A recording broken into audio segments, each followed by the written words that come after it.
Hi, my name is Erica Olson. Today's whiteboard session is on competitive advantages.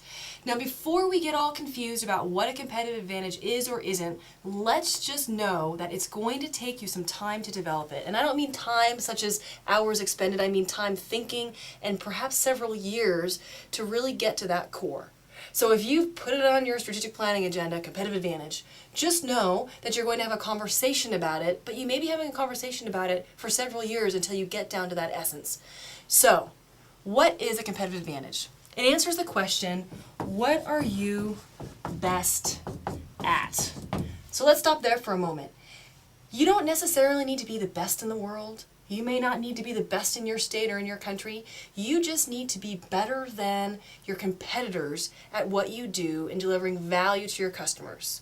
Another way to think about it is, why do your customers buy from you, right? Why do they buy from you?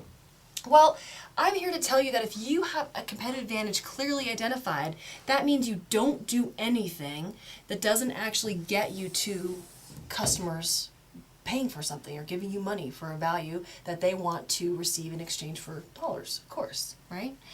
So let's look at how we actually put a competitive advantage together. What are the components? And I really think asking this question, what are we best at? And let's not forget, really at the core, it is our DNA. So it's your DNA. This is my little handy dandy formula. Your company name, I've got my example, your company name plus what you're best at and why. That why question's pretty hard. So let's take my example. Bikram yoga.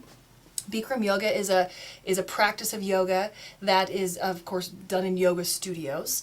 And what they're best at, they've done an amazing job at productizing the yoga experience. So what do I mean by that? They have franchises all over the United States that do exactly the same type of practice, and they were able to productize it by, again, that means setting up a pretty consistent process and a very specific yoga practice that nobody else had, and by doing so they were able to package it and franchise it. So the folks that actually did this, their competitive advantage, and of course they've trademarked it as well, their competitive advantage was the ability to take something that was a little esoteric in nature and actually put it together so that everybody in the world, if they wanted to, could buy that particular process and sell it within their community.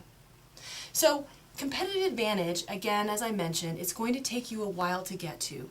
Ask those hard questions of yourself and your management team and keep coming back to that question of, what are we best at? And again, as you've heard me say, don't forget to ask your employees and your customers, because they can really help you answer this question better than probably you can.